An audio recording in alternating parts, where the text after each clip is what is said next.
saudara yang dikasihi oleh Tuhan, saya percaya kekristenan itu begitu spesial di mata Tuhan. Kekristenan yang begitu spesial di mata Tuhan, Bapak Ibu Saudara, ini dibuktikan dengan rencana Tuhan yang besar bagi setiap kita sebagai umatnya, sebagai orang percaya. Karena itu yang paling penting dalam hidup kita adalah bagaimana kita bisa mengerti dalam hidup ini apa yang menjadi rencana Tuhan tersebut dalam hidup kita. Bagaimana kita bisa melakukan apa yang menjadi kehendak Tuhan dalam hidup kita semua. Nah, persoalan kehidupan kekristenan kita adalah kita kadangkala tidak mengerti, kita kadangkala tidak memahami apa yang Tuhan mau kita lakukan dalam hidup ini. Karena itu yang paling penting dalam hidup kita adalah bagaimana kita bisa menemukan apa yang menjadi rencana Tuhan dalam hidup kita untuk kita bisa lakukan di generasi ini. Bagaimana kita bisa menemukan apa yang menjadi kehendak Bapa dalam hidup kita untuk kita lakukan di generasi di mana kita hidup. Kita, Bapak Ibu Saudara, tidaklah boleh hidup sekedar asal hidup dalam satu rutinitas yang telah berjalan dalam kehidupan manusia sebagaimana umumnya. Kita memang harus melakukan segala rutinitas tersebut. Misalnya, kita harus bekerja. Kalau kita seorang yang bekerja, kita harus berbisnis, kita harus berusaha. Kalau kita seorang pebisnis, kita seorang yang berusaha. Kalau kita anak kuliahan, ya kita harus kuliah dengan sungguh-sungguh. Kuliah dengan benar-benar. Jangan uang udah habis, kuliah nggak selesai-selesai. Nah, itu persoalannya. Kalau kita seorang anak, ya kita harus menghormati orang tua. Kita harus dengar-dengaran pada orang tua. Jangan menyakiti hati orang tua kita. Karena merekalah yang menjadi wakil Tuhan bagi kita. Kalau kita seorang karyawan, maka kita harus bekerja dengan sungguh-sungguh. Itu harus kita lakukan dalam hidup ini. Tapi ada jauh yang lebih penting. Ada hal yang jauh lebih besar dari hal-hal yang sekedar rutinitas tersebut yang memang sudah menjadi tanggung jawab untuk kita lakukan dalam hidup kita. Nah, hal yang terpenting tersebut itu adalah bagaimana kita bisa menemukan apa yang menjadi kehendak Tuhan dalam hidup kita untuk kita lakukan di generasi kita. Kalau kita bisa menemukan apa yang menjadi kehendak Tuhan dalam hidup kita, tidak menjadi persoalan bagaimana kondisi kita saat ini. Tidak menjadi persoalan bagaimana situasi yang Tuhan sedang izinkan terjadi dalam hidup kita. Itu bukan sebuah masalah bagi kita, Bapak Ibu Saudara. Tidak menjadi persoalan kalau kita sudah mengalami badai, sudah mengalami pergumulan dalam hidup ini. Dan juga tidak menjadi masalah kalau hidup kita sedang diberkati oleh Tuhan. Kalau kita kemudian sedang mengalami hal-hal yang spesial dan luar biasa dalam hidup kita. Nah, yang paling penting bagi kita semua adalah bagaimana di dalam keadaan kita saat ini kita bisa menangkap apa yang menjadi kehendak Tuhan dalam hidup kita. Sehingga begini, Bapak Ibu Saudara. Orang tuh yang mengerti kehendak Bapa dalam hidupnya, dia adalah orang-orang yang tidak akan terfokus dengan masalah hidup yang ada. Kan orang tuh kan kadangkala tuh masalah kecil saja dipikirin tiap hari.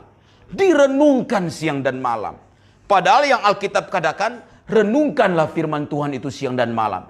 Tapi yang dia renungkan, kenapa gua nggak dapat jodoh? Yang dia renungkan itu, kenapa nggak punya pacar, hari gini jomblo? Saudara, itu harusnya tidak boleh membebani kita. Apapun keadaanmu, engkau punya pacar, engkau nggak punya pacar, engkau sudah menikah, belum menikah, temukan kehendak Tuhan dalam hidupmu. Temukan apa yang menjadi rencana Tuhan dalam hidupmu. Orang-orang yang dekat dengan kita, yang dulu mengasihi kita, bisa datang dan pergi. Selama mereka ada di sekitar kita, kita harus hidup bisa menjadi berkat bagi mereka. Apakah itu orang tua kita, apakah itu anak kita, apakah itu suami, apakah itu istri, apakah itu rekan-rekan sepelayanan, kakak atau adik kita. Selama mereka ada, mari kita jadi berkat bagi mereka. Kita harus menemukan apa yang menjadi kehendak Tuhan dalam hidup kita. Amin, saudara. Ada orang yang doa puasa 40 hari 40 malam. Hanya untuk 40 hari. Hanya untuk tanya Tuhan, saya mau kerja di mana? Kan saudara perlu hikmat dan minta hikmat Tuhan. Jangan hanya karena jodoh harus doa puasa 40 hari berturut-turut. Habiskan energi kepada sesuatu yang bukan pokok yang utama, yang tidak bernilai kekal. Temukan apa yang menjadi kehendak Tuhan dalam hidup kita.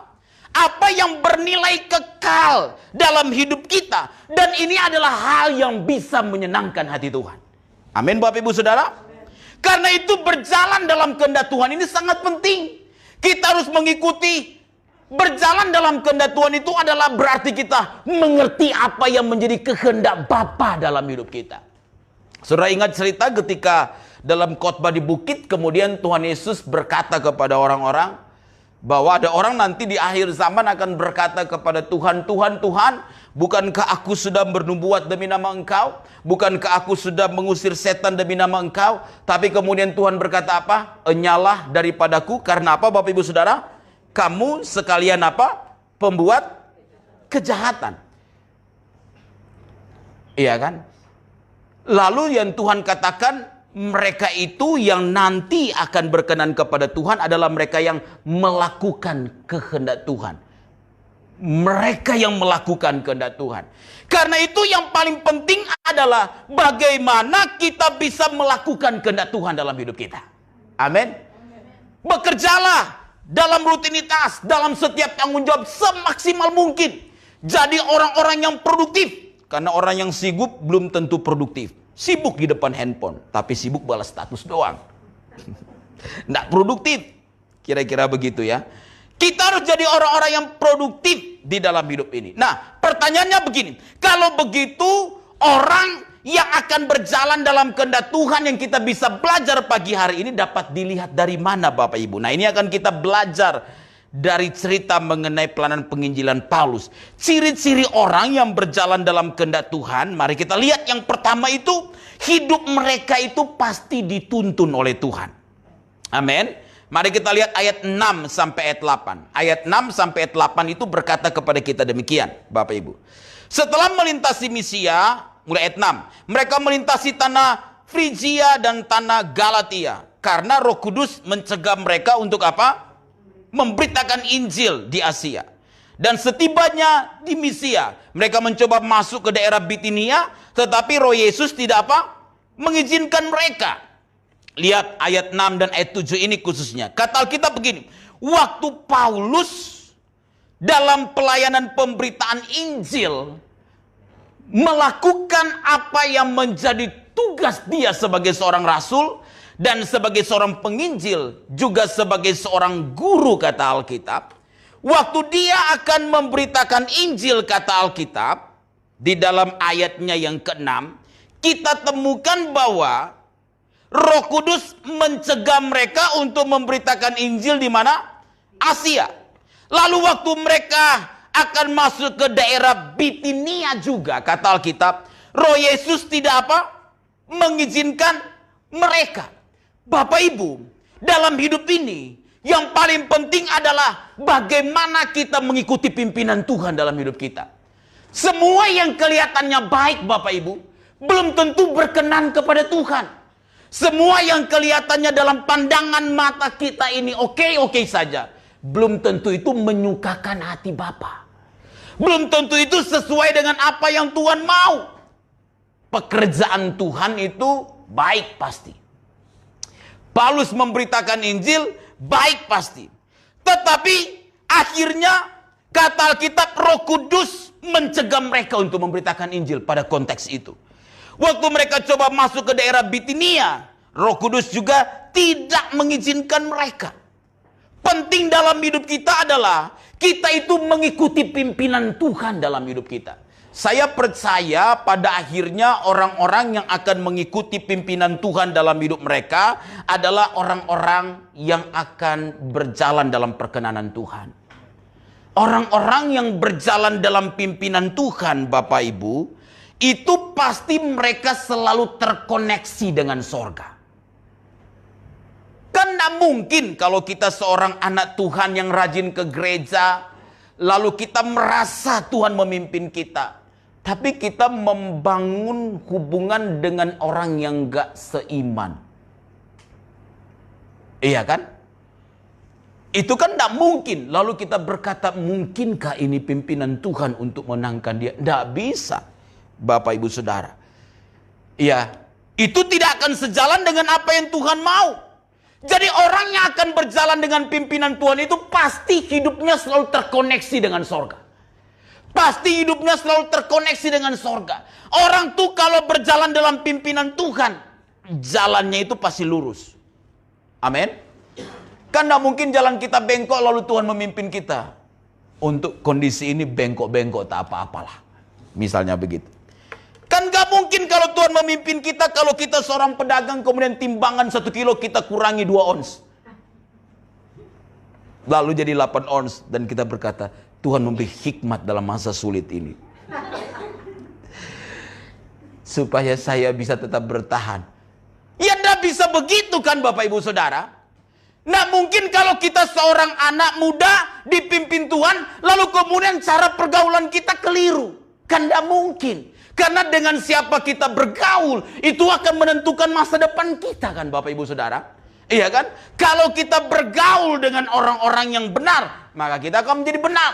Kalau kita bergaul dengan orang yang punya kualitas secara rohani, maka kita akan memiliki kualitas rohani. Kita bergaul dengan para pelayan, kita kelihatan pelayanan. Kita bergaul dengan pendeta, harusnya kita memiliki atmosfer rohani yang ada. Amin. Tapi kalau kita bergaul dengan pedagang-pedagang di pasar yang ngomongnya 1 kilo orang bisa dengar, maka kita juga di rumah ngomongnya semua 1 RT bisa dengar. Karena kita ngomongnya keras, teriak-teriak, marah-marah dan lain sebagainya. Jadi kalau kita berjalan dalam pimpinan Tuhan, maka kita itu pasti akan terkoneksi dengan sorga. Ya, dan kalau kita terkoneksi dengan sorga, maka kita tahu apa yang Tuhan tidak mau kita lakukan dalam hidup ini. Amin. Kita tahu kalau Tuhan melarang, berarti kita tidak akan melangkah. Kalau Tuhan mengatakan iya, berarti kita akan melangkah dalam hidup ini. Yang kedua Bapak Ibu Saudara, orang yang berjalan dalam kehendak Tuhan, lihat ayat 9 dan ayatnya yang ke-10. Ayat 9 dan ayat 10 berkata kepada begini, cirinya dikatakan demikian. Pada malam harinya tampaklah oleh Paulus suatu penglihatan. Ada seorang Makedonia berdiri di situ dan berseru kepadanya, katanya, menyeberanglah kemari dan apa? Tolonglah kami. Setelah Paulus melihat penglihatan itu, segeralah kami mencari kesempatan untuk berangkat ke Makedonia.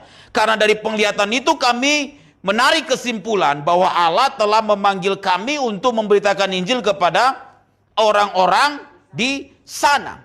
Yang kedua Bapak Ibu Saudara, orang tuh yang hidupnya berjalan dalam kehendak Tuhan, cirinya adalah dia itu akan peka dengan apa yang Tuhan mau.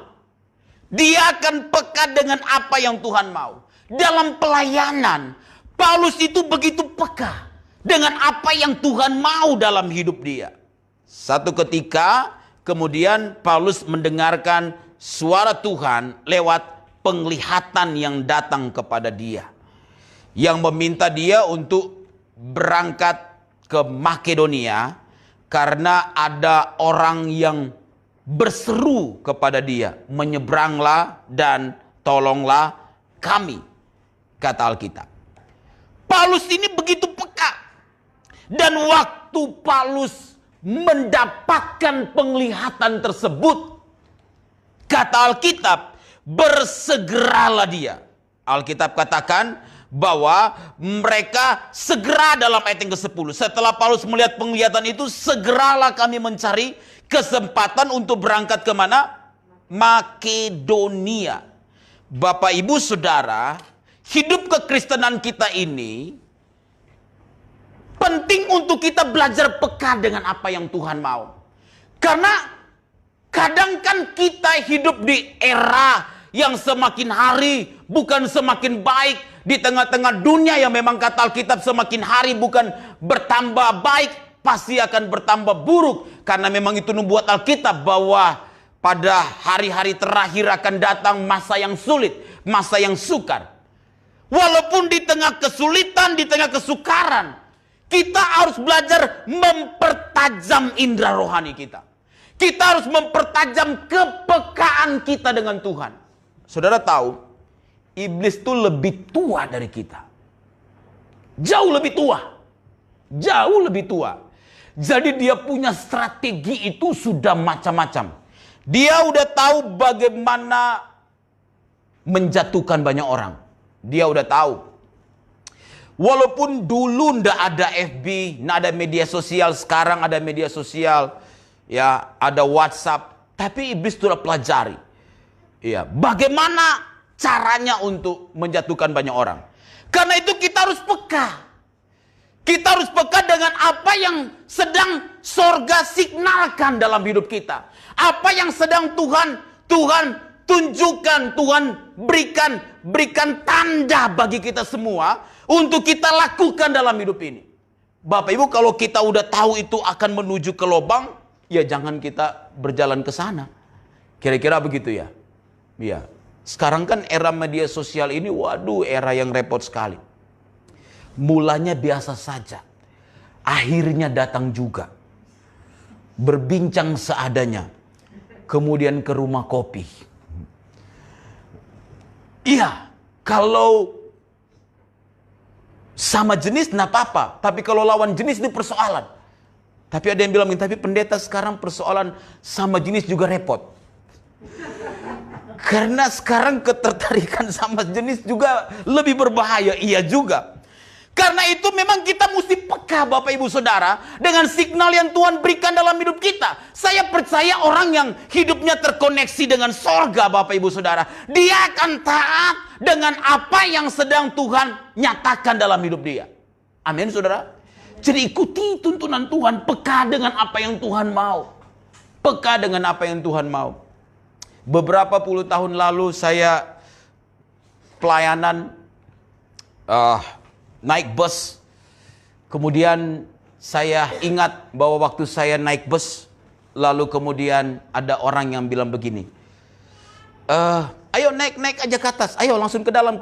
Saya lihat bukan kondektur, saya lihat pakaiannya rapi. Terus saya lihat kenapa di tengah-tengah kosong, terus beberapa orang ada di depan. Lalu Tuhan bicara di hati saya, turun aja, jangan naik. Saya sudah naik, lalu saya turun lagi. Dia ngikut lagi turun. Saya pindah ke belakang, dia pindah ke belakang. Saya turun lagi. Saya berdiam di halte. Sudah tahu memang kita mesti peka dengan berbagai keadaan yang ada di sekitar kita. Dunia di sekitar kita jahat Bapak Ibu Saudara. Dan iblis itu sedang membuat berbagai jerat di sekitar kita. Kita mesti belajar berhikmat. Kita mesti peka. Dan yang paling penting bukan cuma hal-hal yang ada seperti itu yang bisa menjadi jerat iblis dalam hidup kita. Tapi yang paling penting peka dengan apa yang Tuhan mau dalam hidup kita.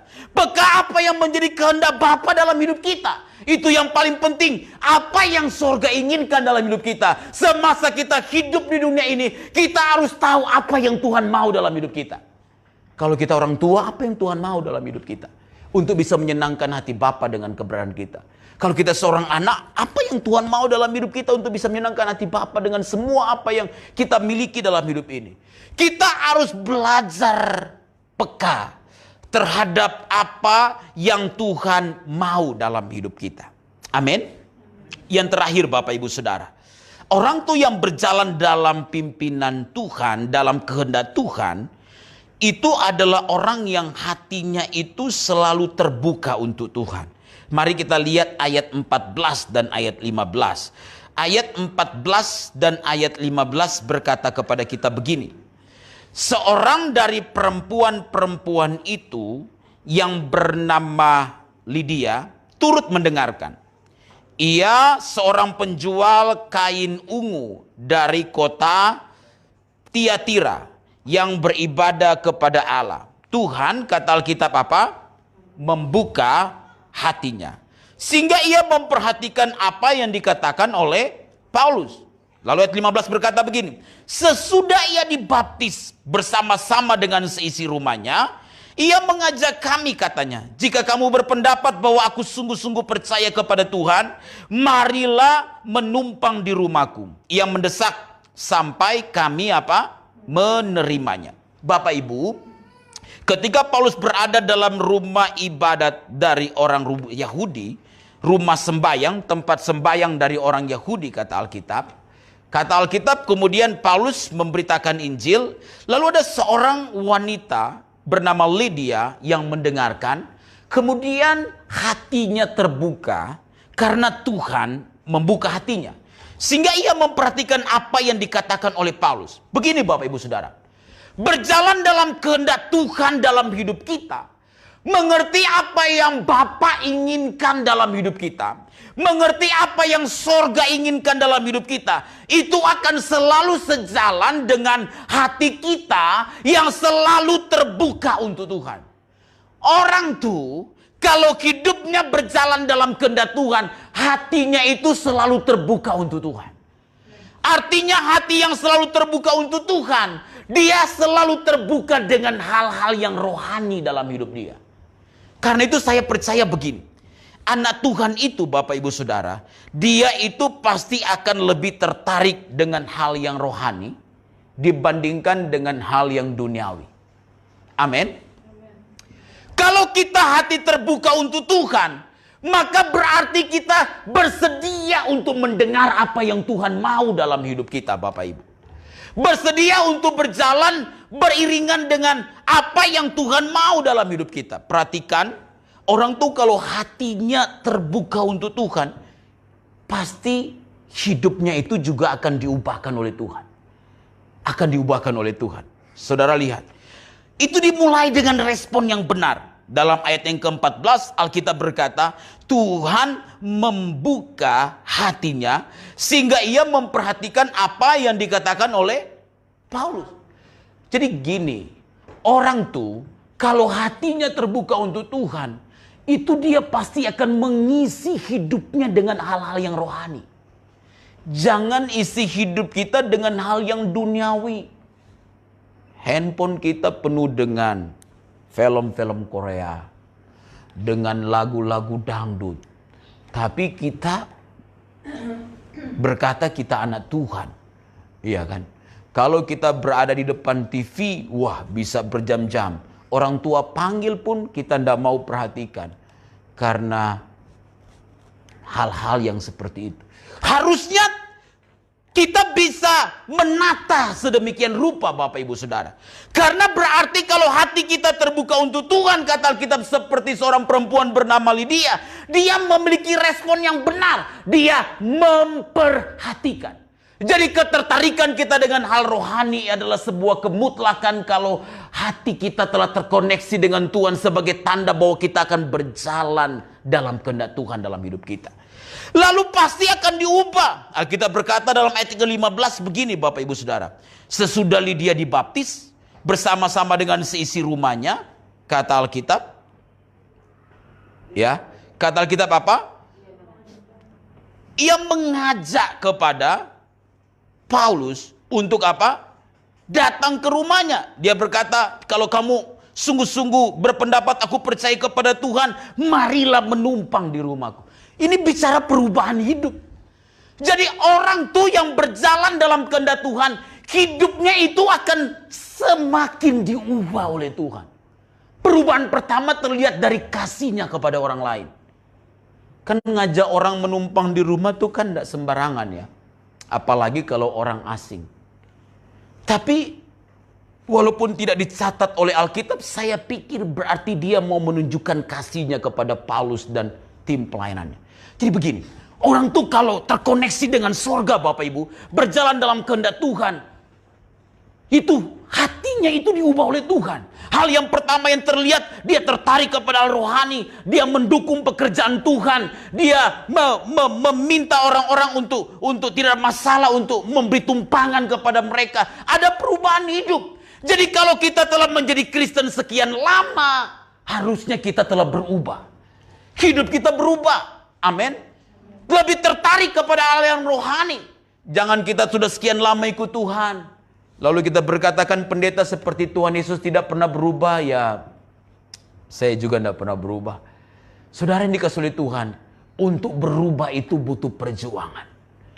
Untuk berubah itu kita harus berkomitmen supaya kita bisa berjalan dalam kehendak Tuhan dalam hidup kita. Kalau dulu kita ngomongnya ketus, ayo mari kita berubah. Kalau dulu kita tidak suka menghormati orang tua, ayo mari kita berubah. Kalau dulu kita senang pergi ke lapok tuak, kita senang pergi ke hal-hal yang sifatnya gelap-gelap, ayo sekarang pergi ke hal yang sifatnya terang. Amin saudara. Hidup kita harus berubah. Karena perjalanan kita di dunia ini adalah persiapan kita pada kekekalan nanti.